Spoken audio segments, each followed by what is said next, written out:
चुनाव की आगोश में जाने की तैयारी करने वाले उत्तर प्रदेश में किसान आंदोलन की गर्माहट इस कदर बढ़ जाएगी किसी ने सोचा नहीं था।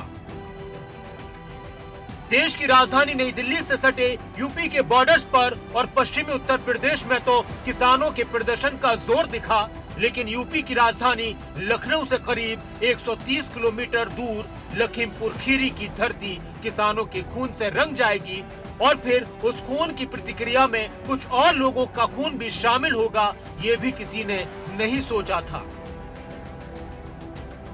एक तेज रफ्तार गाड़ी न सिर्फ प्रदर्शनकारी किसानों पर चढ़ी, बल्कि उसकी रफ्तार ने यूपी की सियासत में सरकार पर विपक्ष के हमलों को रफ्तार दे दी।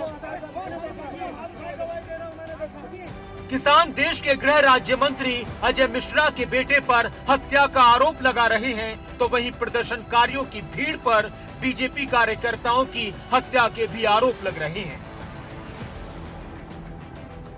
जान किसी की भी जाए, जान कीमती होती है। देश के अलग अलग राज्यों के नेताओं की तरफ से दिल्ली कूच की बातें तो आपने सुनी होंगी, लेकिन माहौल ऐसा गरमाया कि विपक्ष का हर बड़ा नेता लखीमपुर कूच करने लगा। प्रियंका गांधी रात में ही सांसद दीपेंद्र हुड्डा के साथ लखीमपुर के लिए रवाना हो गईं, लेकिन लखीमपुर पहुंचने से पहले ही उन्हें हिरासत में ले लिया गया। लखनऊ से आदेश था कि किसी भी नेता को लखीमपुर न पहुंचने दिया जाए और फिर हुक्म की तामील ऐसे हुई कि अखिलेश यादव को हिरासत में ले लिया गया, शिवपाल यादव को हिरासत में लिया गया, आम आदमी पार्टी के सांसद संजय सिंह को भी लखीमपुर खीरी नहीं जाने दिया गया।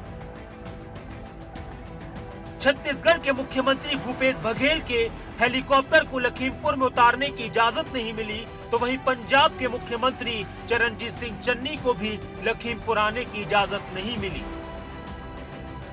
आरएलडी के नेता जयंत चौधरी को हापुड़ टोल प्लाजा पर पुलिस ने रोकने की कोशिश की, तो वहां उनका और कार्यकर्ताओं का पुलिस के साथ टकराव हुआ, तो वहीं बीएसपी के नेता सतीश चंद्र मिश्रा को हाउस अरेस्ट किया गया।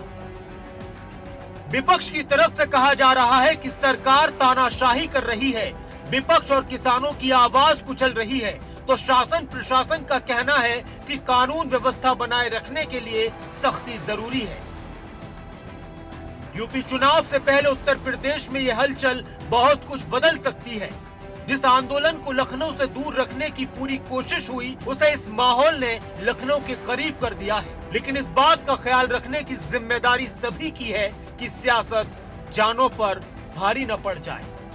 स्पेशल डेस्क खबरें अभी।